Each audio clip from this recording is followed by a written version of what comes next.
நிர்வாக தீர்ப்பாயங்கள் ஏற்படுத்தப்பட்ட ஆண்டு. Option A 1978, option B 1976, option C 1973, option D 1974, option E இவற்றில் எதுவும் இல்லை. ஸோ இதற்கான சரியான பதில் 1976.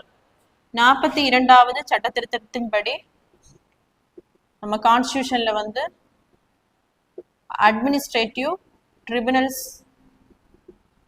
ட்ரிபியூனல்ஸை வந்து ஆட் பண்ணியிருப்பாங்க, நிர்வாக தீர்ப்பாயங்கள். ஸோ கான்ஸ்டியூஷன்ல எந்த பகுதி அப்படின்னு பார்க்கும்போது பார்ட் 14A தான் ஆட் பண்ணியிருப்பாங்க. இதற்கான அந்த பிரிவுகள் ஆர்டிகிள்ஸ் வந்து 323A, 323B. So article 323A அப்படின்னு சொல்லும்போது நிர்வாக காரணங்களுக்காக தீர்ப்பாயங்களை அமைத்துக் கொள்ளலாம். அதாவது பொது சேவையில் இருக்கக்கூடிய அந்த அரசு அதிகாரிகளின் ஆட்சேர்ப்பு மற்றும் அந்த ப்ரொமோஷன்ல வரக்கூடிய அந்த பிரச்சனைகளை எல்லாம் தீர்க்கும் பொருட்டு நிர்வாக தீர்ப்பாயங்களை அமைத்துக் கொள்ளலாம் அப்படின்னு சொல்லக்கூடியது ஆர்டிகிள் 323B. 323A. ஸோ 323Bன்னு சொல்லும்போது நிர்வாக காரணங்களுக்கு அல்லாமல் வேறு சில காரணங்களுக்காகவும் தீர்ப்பாயங்களை அமைத்துக் கொள்ளலாம் அப்படின்னு சொல்லக்கூடியது ஆர்டிகிள் 323B. ஸோ எதற்காக அப்படின்னு பார்த்தோம்னா taxation, food stuff, industry and labour,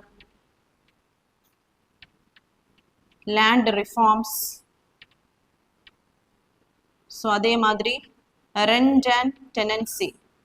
so இந்த மாதிரி விஷயங்களுக்காக பிரச்சனைகள் வரும்போது அதற்கான தீர்ப்பாயங்களை என்ன பண்ணலாம், அமைக்கலாம் அப்படின்னு சொல்லக்கூடிய ஆர்டிகிள் தான் ஆர்டிகிள் 323B. ஸோ இந்த ரெண்ட் அண்ட் டெனன்சி அப்படிங்கிறது வந்து 75வது கான்ஸ்டியூஷனல் அமெண்ட்மெண்ட் 1993 தான் இந்த ஆர்டிகிளில் வந்து ஆட் பண்ணியிருப்பாங்க. ஸோ இதற்கான சட்டம் எப்போ கொண்டு வந்திருப்பாங்க அப்படின்னா 1985ஆம் ஆண்டு அட்மினிஸ்ட்ரேட்டிவ் ட்ரிபியூனல்ஸ் ஆக்ட் வந்து கொண்டு வந்திருப்பாங்க. அட்மினிஸ்ட்ரேட்டிவ் ட்ரிபியூனல்ஸ் ஆக்ட் வந்து கொண்டு வந்திருப்பாங்க.